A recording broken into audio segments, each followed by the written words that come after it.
Alright guys, Fraser, not been on for a while. I did actually do a video about 4 o'clock this morning, so I thought I would delete it. I was a wee bit doped up. But yeah, thought I'll do a wee update. I haven't done a video with you guys for quite a while. I think it was actually, the last one was with me and Bella. So yeah, currently I'm still in hospital. I'm going to be in hospital, it's like for a few more days. It's not a nice experience. I've spoke about it in the past, but chronic pancreatitis, it's just not a nice thing.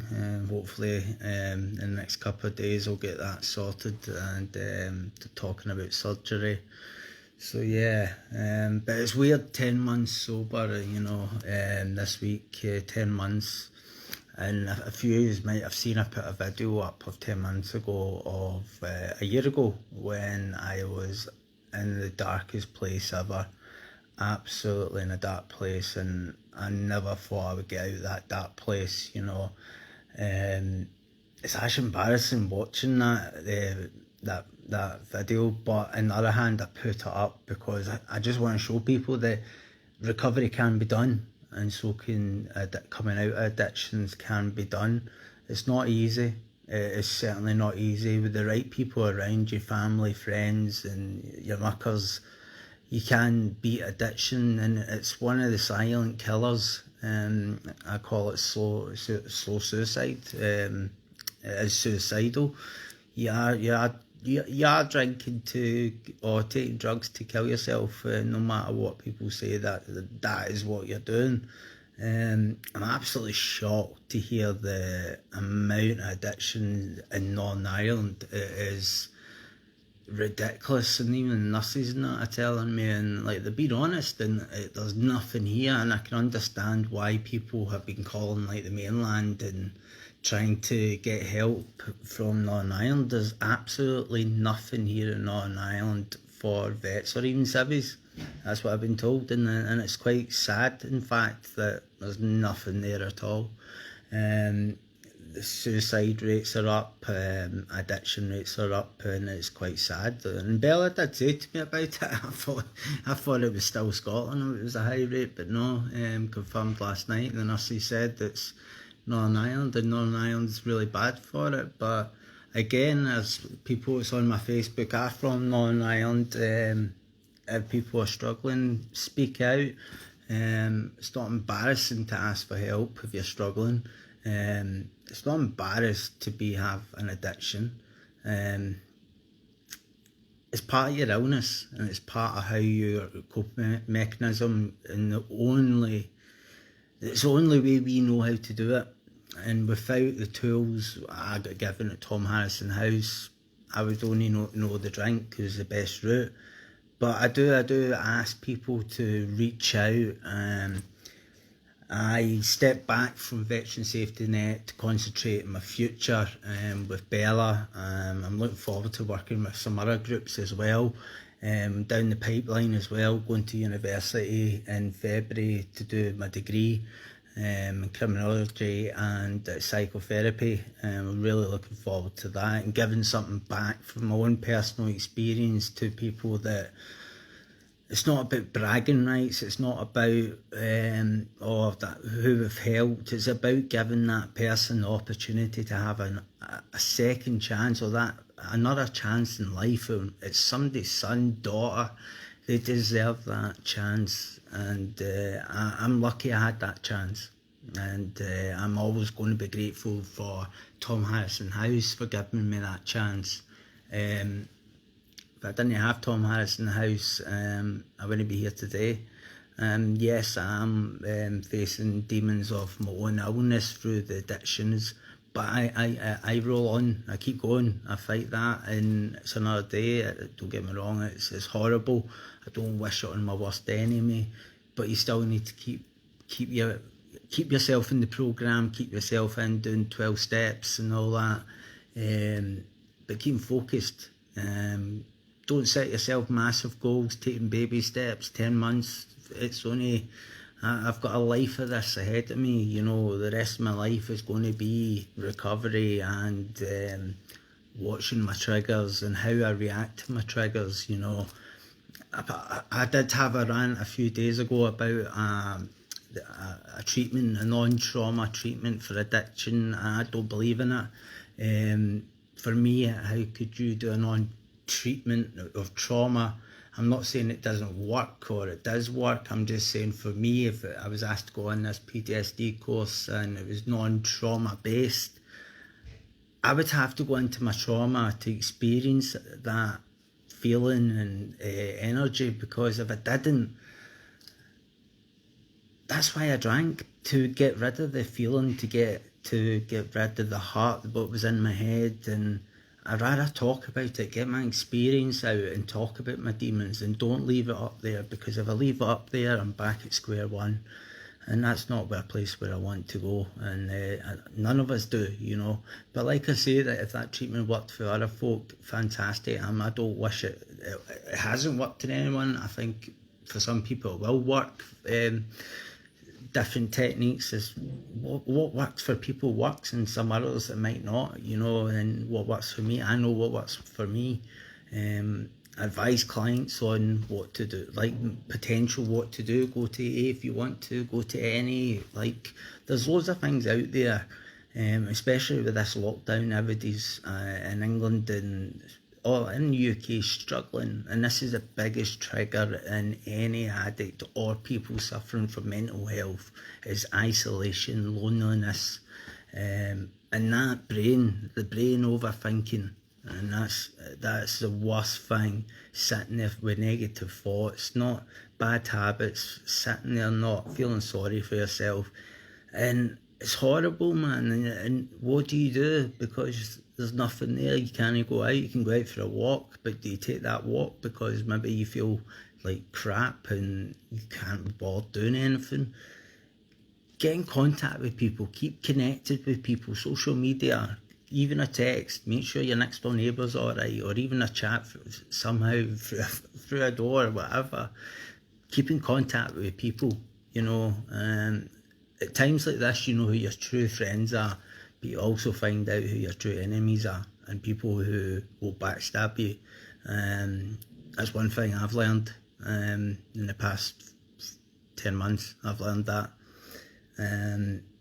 But Bella, I love Bella to bits, and it's so hard to watch her going through this. And I wish I could be there for her now with all the stuff that's going on, and I'm stuck in here in hospital. I was kind of hoping to get out today, but it's not happening. So I'm kind of just telling the surgeons, can they just take my pancreas out and be the end of it, you know. Go on in my life, at least I know what I'm doing. But guys, we need to be there for each other. There's too much bickering going on in the veterans community, and to be honest, I can't be bothered with it, and I don't think many others can. We should be there to help each other. It's coming up to Christmas. It's been a terrible 2020, not just with people with the suicides or stuff like the COVID, whatever, and this conspiracy theories and all that's not helping people at all. People have their opinions, keep it, but don't give the opinions to people who are suffering mentally. God, they end up going on a power trip, you know. That's not the way to give them therapy. I agree, there's stuff that's going on I don't agree with, but let's not give people the fright of their lives, man, that the world's going to end and all that, you know.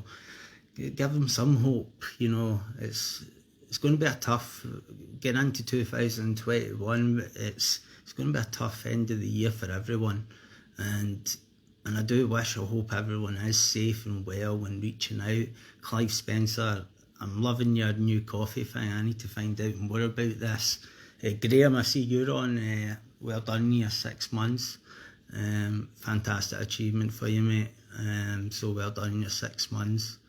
Stacey, there's too much going on in the veterans community. Honestly, you can't keep track of it. Honestly, you're meant to be helping each other, buddy system, looking out for each other, and it's not just bitching, ego. I've seen videos coming out of people's ego. I've done this and I've done that. Nobody wants to know what's been done. All we want to know is the person's fine in a safe place, and that's it, you know. And there's no bragging rights. I don't like bragging. I don't like people bragging about clients because I don't think it's fair on them, and I don't think it's fair on their families. And that's my opinion. I've had it done to myself, and I didn't like it. It was done outside my mum's house, and to be honest, it made her feel worse. But if you're helping people, help people. Do it in the safe way. Do it. But don't. One thing I've seen, especially in addictions, is people who are trying to help. Good, try and help. Do not model cuddle someone who's an addict and makes them dependent on you as a person. And that just turns out nasty, and I can tell you how nasty it gets, because if I had modelled cuddle someday, if I was an addict still, put it that way, I would get everything I wanted, and that's alcohol wise. And I'm seeing it, I've got people coming to me telling me this is going on. That's not how to help someone. You might think it's doing good, don't get me wrong, but it's not. I mean, sometimes you need to learn the hard lesson for the addict, and that's what happened to me. I had to learn the hard way. I wasn't ready to give up. I didn't give a fuck about anyone at the time. Did I care? No. I wanted the alcohol, I wanted the drugs. Fuck to anyone else. Now, I care about everyone. I love everyone, and I'll do anything I can to make sure nobody's in the same position I was in. And I'm still going to be in that. I'm still a recovering alcoholic, a recovering addict. I'm going to be that the rest of my life. No matter what. There's no cure. And I've told people who are looking to go into recovery, and I know some people are watching, it is hard recovery. It is hard. Trust me. I'm not going to sit here and tell you it's all going to be rosy. If you do not follow your program, if you don't follow what you've been taught, you're going to relapse. You're going to end up at square one. Take in the knowledge what you're getting at these places. Take it in. Take people's advice in. What works for you will work for you. Keep that noted down. What doesn't, then it doesn't work. Move on. Try something else. Don't give up. Giving up's the easy option. I did that. Did that plenty of times, and you seen that video today. That was a year ago, and I can't believe it when I seen that, how bad I was, and I was like, do I put it up, do I not? And I was like, well, I'm going to put it up, so people can see the effect that addiction done. 4 days prior to that, I was sober, and look at the statement. It's disgusting to watch, but it's heartache to watch. Bella was crying about it as well, because I had just left her at the time, and I thought about myself, selfish, and and I pay the price now, and if I can help one person, if I can help another person, good. I mean, I hate seeing people struggle. I saw a friend who died in treatment. A lovely guy. He was a veteran and made one mistake. I've told you this before. One mistake. All it takes is that one mistake, and that's you gone. You've got no looking back. You've not got anything to come back. You're away. You've got a family heartbroken. You've got maybe kids heartbroken. For once, think about yourself. I know when we sit there and we've got all these thoughts running through our heads and fuck everybody else, think about you. You're the number one person in this situation. You're the number one person. You're the only one that can change it. You can make the changes to your life for the better or for the worse, but it's what you do. Nobody else. Nobody can force you. It's what you do. And if you make positive changes in your life, you will succeed. It's not going to happen overnight, I can assure you that. For me, it didn't happen overnight. It took me 16 years to get where I am today, and I'm still not cured. I'm not going to be cured. There's no such thing as cured in addiction. It's an illness, and it's something I'm going to learn for the rest of my life. And I respect fully the people that I learn off, Clive Spencer, Paul Reynolds. There's loads of guys out there that I can talk about, and I know people are struggling, and they just need to reach out. There's people up in Scotland. If Stacey, she's up in Scotland, she'll put you on to folk. Tommy Addison, guys like that will put you on, you know, and I'm happy to take, I know I'm in hospital and I know she'll be taking a rest, but I still won't see a brother or sister falling, you know. It's hard and I've been there. But reach out, you know, reach out, and don't leave it till it's too late, you know. But I'm going to leave it there, because this is the first one I've done for a while.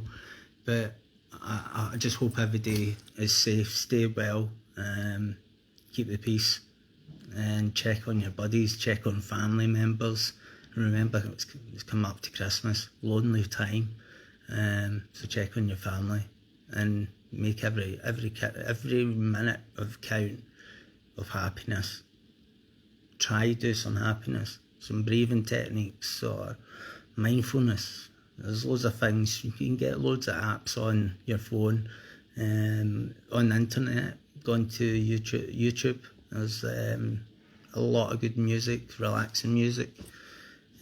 So yeah, stay safe, and thank you for all the messages of support. I love yous all, and it keeps my spirits up as well. But again, thank yous all, and God bless.